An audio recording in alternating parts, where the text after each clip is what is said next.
Welcome back, everyone, to another deep dive. This time, we're going to be cracking open the book of Numbers, specifically chapter 8, and we've got Matthew Henry's commentary from 1710 to help us unpack it all. Always love a good commentary. Yeah, he's great. So we're basically going on a journey with the Levites, exploring their crucial role in ancient Israel. And you might be surprised how these ancient practices kind of resonate with ideas of service and dedication that we grapple with even today. Yeah, it's fascinating actually how this chapter starts. Yeah. We witness Aaron lighting the 7 lamps of the tabernacle. It's a seemingly simple act, but it's brimming with layers of meaning. Yeah, it's not just about flipping a switch, right? What's the deeper significance of light in this context? Exactly. Light dispelling darkness. That's a powerful metaphor, right? Oh. Think about it, the tabernacle, this sacred space. It's literally illuminated.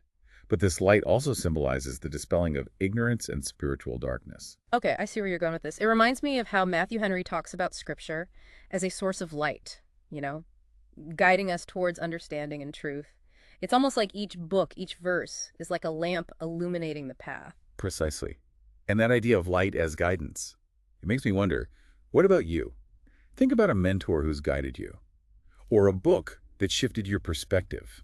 Those are your personal lamps, illuminating your own path. Yeah, that's a great way to put it. It definitely helps connect this ancient ritual to our own lives. Now let's shift our focus to the stars of this chapter, the Levites. So who are these individuals and what made them so special? Well, the Levites.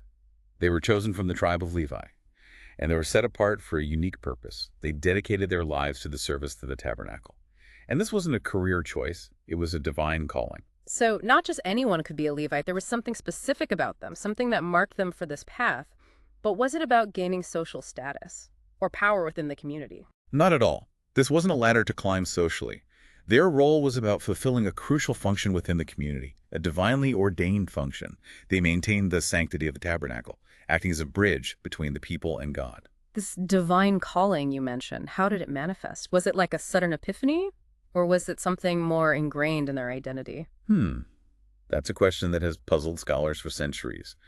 Was it a voice from the heavens, a dream, or a deep-seated sense of purpose passed down through generations?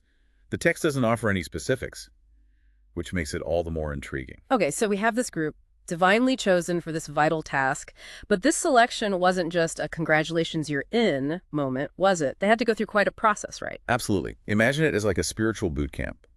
Before taking on their sacred duties, the Levites underwent a very rigorous purification ritual. We're talking being sprinkled with water, shaving their heads, Yeah. washing their clothes, a complete physical and spiritual cleanse. Wow, that's intense. It makes you think about the lengths they went to prepare themselves. But I'm guessing it wasn't just about outward cleanliness, right? You're right. This cleansing was about so much more than hygiene. It symbolized a spiritual renewal, a shedding of the old self, and a preparation for their sacred duties. It's interesting how Matthew Henry draws a parallel between this purification and the Christian concept of baptism. They both represent a washing away of past transgressions and an embracing of a new spiritual identity. That's a great connection. It shows how these ancient practices, they echo through time, influencing later religious thought. It makes me think about my own life. Maybe not as dramatic as head shaving. But what are those practices or rituals that help us feel cleansed and renewed? What allows us to shed the old and embrace a fresh start, a long walk in nature, a heart-to-heart with a friend, or maybe even something as simple as decluttering a room? Those are all excellent examples. It's about finding what resonates with us, those actions that help us feel aligned and ready to take on the world. So we've got the Levites, cleansed and purified, ready for the next step. What happens after this intense spiritual boot camp? Well, the purification, that was just the beginning of their journey. The next step was a powerful ceremony, involving the offering of bullocks and the laying on of hands. This is where we encounter the concept of atonement, a central theme in the Old Testament. Atonement is a word we hear a lot, especially in religious contexts. But what does it really mean in this context? What's the significance of this offering? It's a complex concept, but in essence, atonement is about restoring right relationships. In the Old Testament, it often involves a sacrifice, a way of acknowledging wrongdoing and seeking forgiveness from God. The Levites' offering was a symbolic act of atonement for the entire community, a way of purifying themselves and rededicating themselves to their covenant with God. So it wasn't just about the Levites themselves, it was a communal act, with the whole Israelite community participating in this ritual. That's fascinating. Precisely. And notice how the act of laying hands on the bullocks is particularly powerful. It symbolizes a transfer, kind of physical embodiment of the community's burdens and transgressions, being placed upon the offering. That makes the ritual so much more visceral. It's not just an abstract concept. You can almost feel the weight of the community's hopes and anxieties being channeled into this act. Exactly. And this idea of sacrifice, of offering something precious for a greater purpose. It isn't limited to ancient rituals. Think about modern-day heroes. Firefighters rushing into burning buildings, doctors working tirelessly to save lives. They're sacrificing their comfort, their safety, even their lives for the well-being of others. That's a powerful connection. It shows how this ancient concept of sacrifice, of dedicating oneself to something larger than oneself, continues to resonate across time and cultures. It certainly does. And it prompts us to consider our own lives. Yes. What sacrifices do we make, big or small, in service of our values, our communities, or our dreams? What are we willing to give up in order to achieve something meaningful? These are questions worth pondering. Okay, so we've got the Levites. Cleansed, dedicated, atoned for.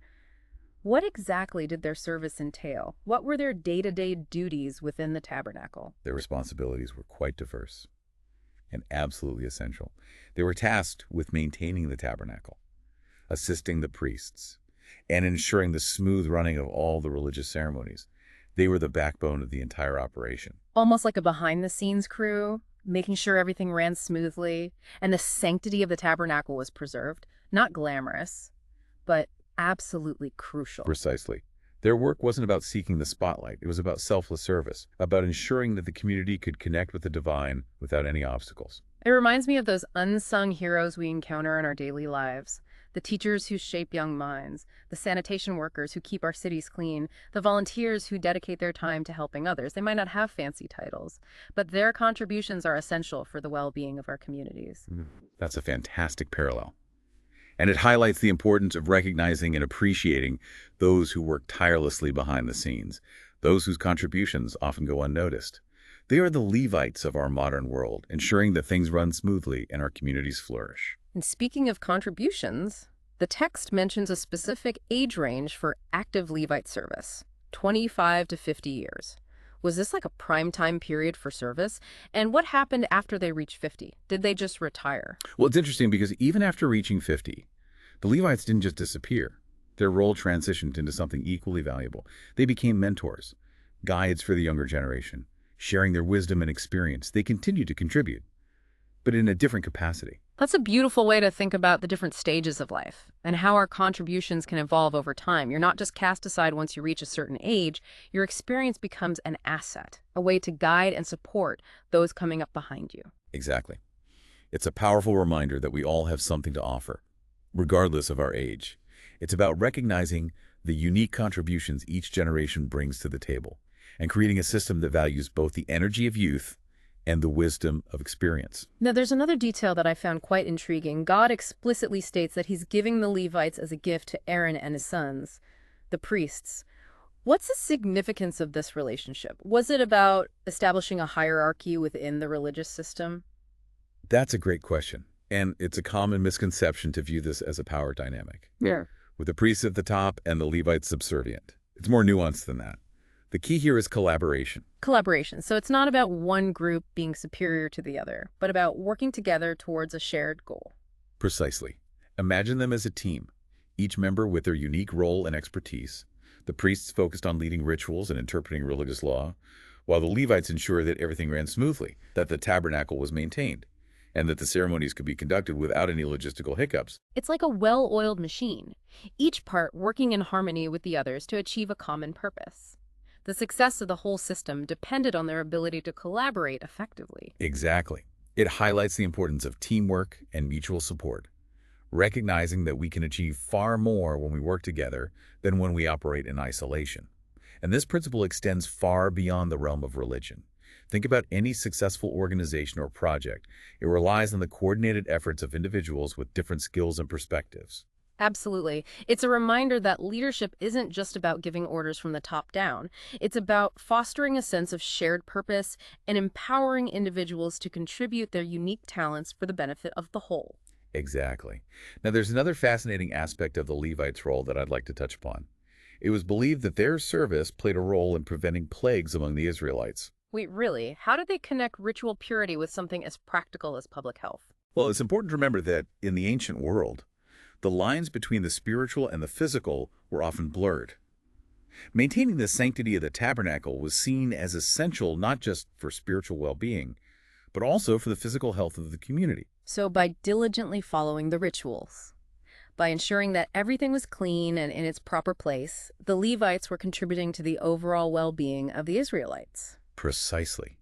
It's a fascinating early connection to our modern ideas of public health. Mhm. We understand that following certain guidelines and protocols, like vaccinations or sanitation practices, can protect the health of the entire community. It's like an ancient version of social responsibility. It wasn't just about individual piety, it was about contributing to the collective good, understanding that your actions could impact the well-being of others. Yeah, it really highlights how interconnected we are, even across millennia. The actions of individuals can have a ripple effect, impacting the well-being of the entire community. And it makes you think about our own roles, Yeah. in creating a healthier and more vibrant society. It does. Now, before we wrap up our journey with the Levites, I want to circle back to Matthew Henry's commentary. He makes this thought-provoking statement: all whom God owns, he employs. What do you make of that in the context of the Levites and their service? That's the powerful statement, isn't it? It suggests that true service isn't about passive acceptance, but active engagement.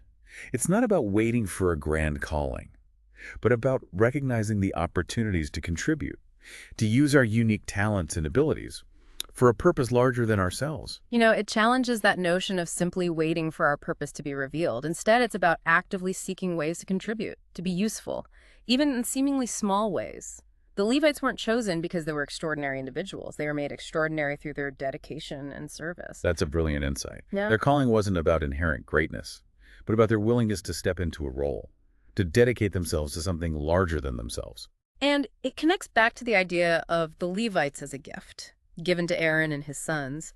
It's about recognizing that service is often collaborative, about supporting each other, amplifying each other's efforts towards a common goal. It reminds me of those everyday heroes we were talking about earlier, the teachers, the nurses, the community organizers. They might not see themselves as chosen or extraordinary, but their dedication and service have a profound impact on the lives of others. It really makes you think about who the Levites are in our own lives, doesn't it? It's not just about religious figures or those in positions of authority. It's about recognizing the quiet dedication, the selfless acts of service that make our communities and our world a better place. Yeah, absolutely. It could be the friend who always lends a listening ear, the colleague who goes the extra mile to help, the volunteer who dedicates their time to a cause they believe in.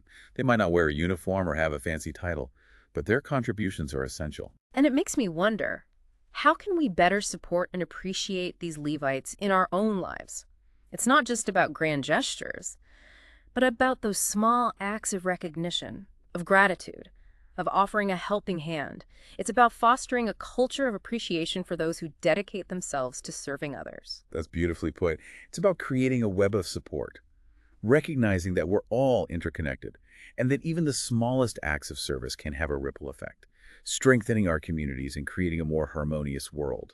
So as we conclude our deep dive into Numbers chapter 8, we're left with this powerful image of the Levites, these dedicated individuals working tirelessly behind the scenes, ensuring that everything runs smoothly, that the community can thrive. And it's not just an ancient story. It's a reflection of the enduring power of service, of dedication, of communal responsibility. It's a reminder that we all have the capacity to be Levites in our own unique ways, contributing our talents and energies to create a world that's a little brighter, a little kinder, a little more harmonious. And on that note, I think we've reached the end of our exploration for today. It's been a fascinating journey, hasn't it? I hope our listeners come away with a renewed appreciation for the quiet heroes, the dedicated souls who make our world a better place. I know I have. And for those listening, we'd love for you to consider, how can you be a Levite in your own life? What small act of service can you offer today?